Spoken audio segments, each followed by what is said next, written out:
کہا جاتا ہے کہ انسان اس وقت سائنس اور ٹیکنالوجی کے حساب سے جس اوج کمال پر پہنچ چکا ہے وہ حیران کن ہے۔ ماضی میں کبھی اس کا تصور بھی نہیں کیا جا سکتا تھا۔ جن باتوں اور سائنسی ایجادات کا تصور بھی 100 سال پہلے تک محال تھا، آج وہ ہماری روزمرہ زندگی کا حصہ ہے، اور ایسی اشیاء ہماری عام ضروریات میں شامل اور ہمارے استعمال میں ہیں کہ جن کو ہم عجائبات میں شمار نہیں کرتے، لیکن اب سے 100 سال پہلے تک یہ چیزیں ہماری زندگی میں موجود ہونا تو درکنار، ان کے بارے میں سوچنا بھی محیر العقول سمجھا جاتا تھا۔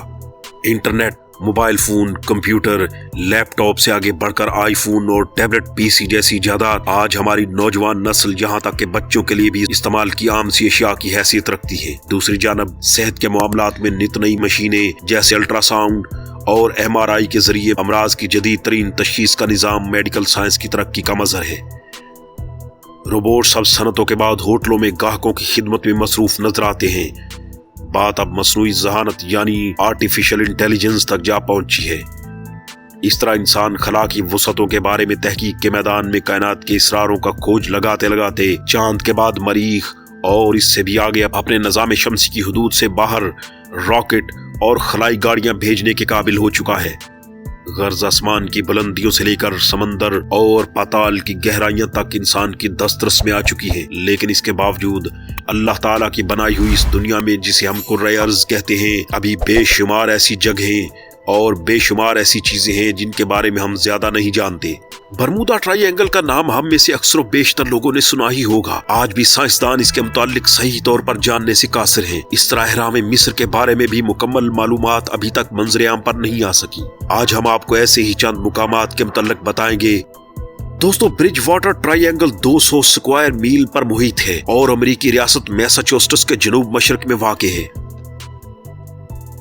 کہا جاتا ہے کہ یہ جگہ مفوق الفطرت مخلوقات، اڑن تشتریوں، جن بھوتوں، آتشی بگولوں، غیر سائنسی مظہر، برفانی انسانوں، بڑے بڑے اژدہوں اور دیو ہیکل پرندوں کا مسکن ہے۔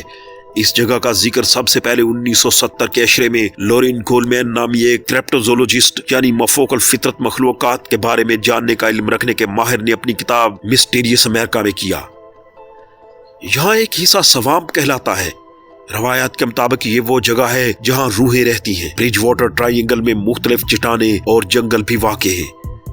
ان چٹانوں کے نام ڈگٹن راک اور پروفائل راک ہیں۔ کہا جاتا ہے کہ امریکہ کے قدیم مقامی قبائل کے تاریخی کردار اونوان نے اپنے بادشاہ فلپ سے کوڑیوں کی لڑیوں سے بنی ہوئی روایتی تلوار جو کہ اعزازی طور پر پائی تھی۔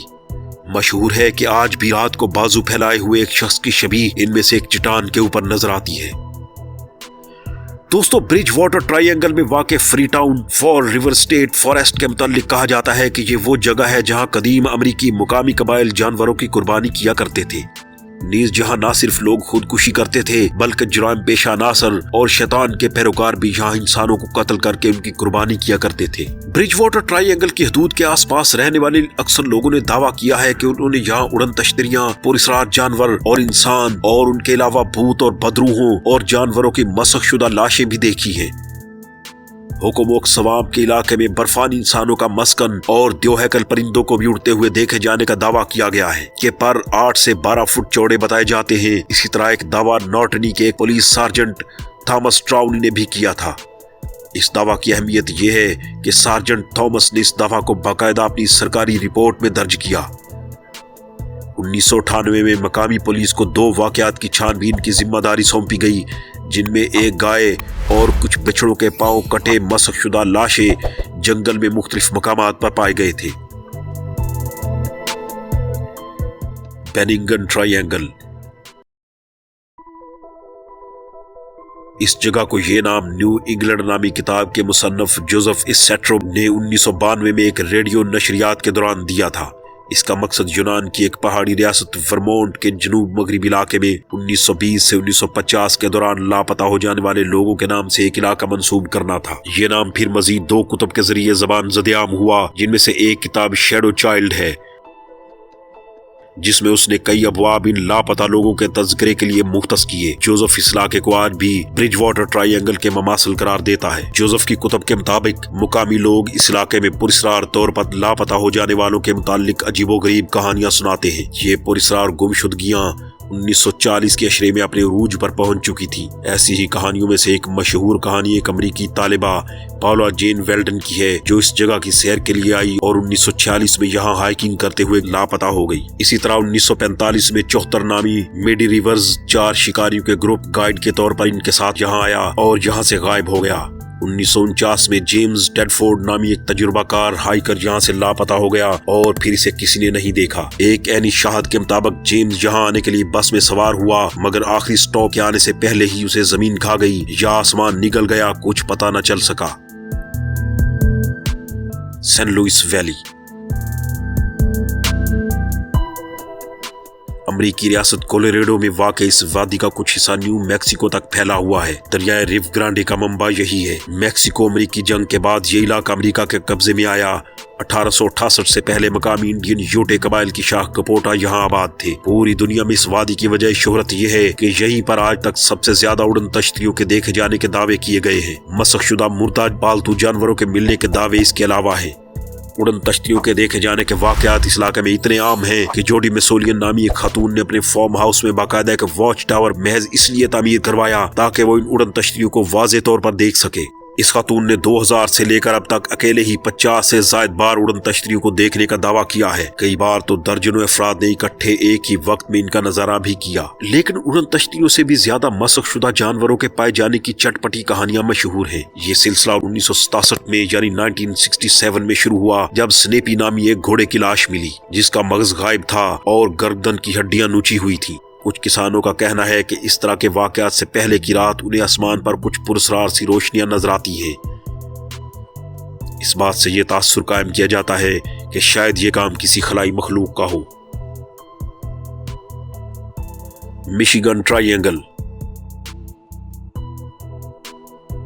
جھیل مشیگن شمالی امریکہ کی 5 سب سے بڑی جھیلوں میں سے ایک ہے، لیکن اس کی خصوصیت یہ ہے کہ یہ جھیل ساری کی ساری امریکہ میں ہی واقع ہے، ورنہ دیگر 4 جھیلیں مشترکہ طور پر امریکہ اور کینیڈا میں واقع ہیں۔ اس جھیل کے گرد آباد اولین لوگ ہوپ ویل انڈینز کہلاتے تھے۔ سن 800 کے بعد ان کا کلچر نابود ہو گیا اور اگلے چند سو سالوں تک یہ علاقہ لیٹ ووڈ لینڈ انڈینز کا گہوارہ بنا رہا۔ بالآخر بعد میں یہاں یورپینز کا قبضہ ہو گیا۔ 28 اپریل 1937 کو کیپٹن جارج آر ڈونر اپنے بحری جہاز میں اس جھیل سے گزرے۔ کیپٹن ڈونر کچھ تھکاوٹ سی محسوس کر رہے تھے۔ انہوں نے اپنے ماتحت کو کہا کہ وہ اپنے کیبن میں آرام کرنا چاہتے ہیں، تاہم منزل پر پہنچنے سے پہلے انہیں جگا دیا جائے۔ کئی گھنٹوں بعد جب ان کا ماتحت انہیں جگانے کے لیے آیا تو کیپٹن اپنے کیبن میں موجود نہیں تھے۔ پورے جہاز کو چھان مارا گیا لیکن کیپٹن ڈونر کہیں نہیں ملے۔ 23 جون 1950 کو نارتھ ویسٹ ایئر لائنز کی فلائٹ نمبر 2501 اپنی منزل کی طرف رواں دواں تھی۔ جہاز کے پائلٹ رابرٹ سیلنڈ بہت تجربے کار پائلٹ شمار کیے جاتے تھے۔ جہاز میں اس وقت 58 مسافر بھی سوار تھے۔ درمیانی شب میں جب ان کی فلائٹ کو خراب موسم کی وجہ سے اپنا رخ تبدیل کرنا پڑا تو وہ مشیگن جھیل کے اوپر سے گزرے۔ اسی دوران پائلٹ نے کنٹرول ٹاور سے اپنی بلندی 3500 فٹ سے کم کر کے 2500 فٹ پر آنے کی درخواست کی، لیکن اس کی کوئی وجہ بیان نہیں کی۔ اسی وجہ سے ان کی درخواست مسترد کر دی گئی۔